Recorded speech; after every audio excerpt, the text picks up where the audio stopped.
Hello everyone, டேஸ்ட்டாகவும் ஹெல்த்தியாகவும் எல்லாருக்கும் பிடிச்ச மாதிரியும் சமைக்கணும்னா முதல்ல நம்ம சேனலை சப்ஸ்கிரைப் பண்ணிவிடுங்க. ஹெல்த்தியாகவும் டேஸ்ட்டாகவும் மொறுமொறுன்னு சூப்பரான ராகி தோசை எப்படி பண்ணுறதுன்னு பார்க்கலாம் வாங்க. ராகி தோசைக்கு நான் ரேசன் அரிசி தாங்க எடுத்திருக்கேன்.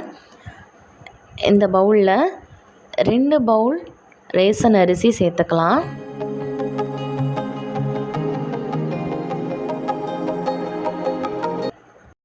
அரை பவுல் உளுந்து சேர்த்துக்கலாம்.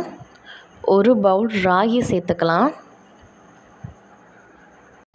தேவையான அளவு தண்ணி ஊற்றி 6 மணி நேரம் நல்லா ஊறட்டும்.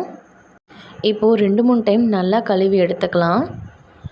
தேவையான அளவு தண்ணி ஊற்றி கொஞ்சமாக கல்லுப்பு சேர்த்து 6 மணி நேரம்க்கு அப்புறம் அரைச்சிக்கலாம். ராகி அவ்வளோ சீக்கிரமாக அரைப்படாது. மாவு நிறைய இருந்தனால 2 பாத்திரத்தில் நான் எடுத்து வச்சுருக்கேன். இந்த மாவை நான் நைட்டே ரெடி பண்ணிட்டேன். காலையில் ஊற்றுறதுக்கு கரெக்டாக இருக்கும். கல்லுப்பு சேர்த்து அரைச்சனால பாருங்கள் காலையில் நல்லா புளிச்சு வந்திருக்கு.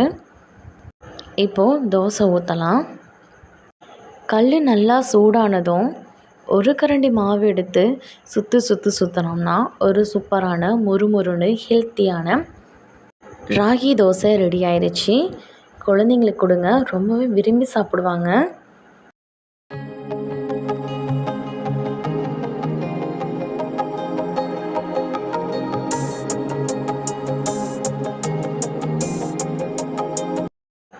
லைட்டாக ப்ரௌனாக வந்ததும் திருப்பி போட்டுக்கலாம். பாருங்கள் திருப்புறத்துக்கு கூட எவ்வளோ சூப்பராக வருதுன்னு. டேஸ்ட்டு வேறு லெவலுங்க.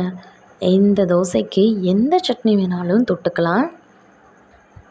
கண்டிப்பாக செஞ்சு பாருங்கள். செஞ்சு பார்த்துட்டு கமெண்ட் பண்ணுங்கள். பிடிச்சிருந்தால் லைக் பண்ணுங்கள், ஷேர் பண்ணுங்கள். மறக்காமல் நம்ம சேனலை சப்ஸ்கிரைப் பண்ணிவிடுங்க. தேங்க்ஸ் ஃபார் வாட்சிங்.